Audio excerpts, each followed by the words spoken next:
मनरे बहुत उत्साह बहुत आनंद कहीं महाप्रभुं घोष यात्रा 2025 आज आरंभ हो सारी जोटा कि श्रीपंचमी तीन खंड धरा काठ पूजा हबार विधि विधान रही है से कार्य भी आज आम शेष हो सारी महाप्रभुं तीन रथर कार्य धरा काठ पूजा अर्चना सरी सारी आगामी रोज रामनवमी तीन खंड धरा काठ पूजा से दिन भी चिरट कार्य कराए आगामी जोटा कि अक्षय तृतीय एमती तीन खंड धरा काठ महाप्रभुं आज्ञामाला विजय हुए आज्ञामाला विजय सारा से दिन रथ कार्य अनुकूल होता है। रथ निर्माण कार्य भूई सरकार गुरुत्वपूर्ण भूमिका रही है सब से महाप्रभु को इच्छा कहीं महाप्रभु को आपण मैंने देखी आम कम जेहेतु कि आम केवे भी महाप्रभु को कम आम कौन प्रकार आम सदाबले आम समस्ते महाप्रभु सहित हाथ टेकी महाप्रभु आपण कार्य आपण संपादन करते तेणु किसी ना ए वर्ष भी महाप्रभु तांको यात्रा सुरुखुरे संपादन करेंगे आम आशा एवं विश्वास। काठ तो बर्तमान आम 864 ये प्रथम पर्यायर आम जाइलु बड़मूल ठारे आमर पूजार्चना होता पूजार्चना हो सारा से दिन आम तीन ट्रिप काठ पहुँची सारी पुरी में 101 खंड काठ और 48 खंड अर्षण काठ और 53 खंड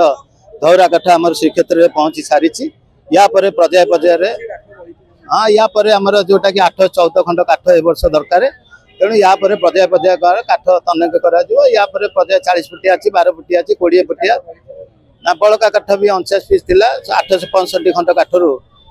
49 खंड बड़का थी 814 खंड ए वर्ष आवश्यक अच्छे आज आगामी आमर जो घोष यात्रा कह गले ठीक मायने आज आमर प्रक्रिया प्रथम कार्य आज प्रारंभ है 3 गोटी रथ काठ आज पूजार्चना आज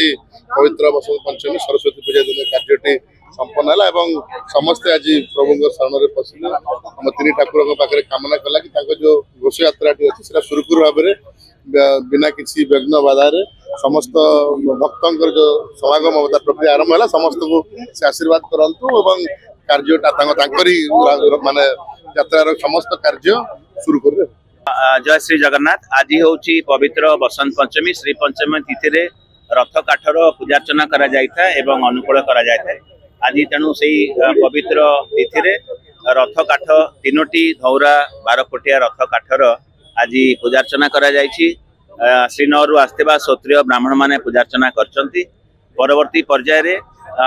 रामनवमी रे चिरट कार्य आरंभ हबो एवं अक्षय तृतीय रु हमर रथ निर्माण कार्य आरंभ हबो चलित वर्षर घोष यात्रा सर्वशुभे एवं निर्विघ्न रे समाहित हो यह आमे प्रभुंकर महाप्रभुंक पाद पद्म रे प्रार्थना करूछु सेति आज आमे समस्ते शरण पशु श्रीजू मानकर एवं समस्तंकर सहयोग रे चलित वर्षर घोष यात्रा निर्विघ्न रे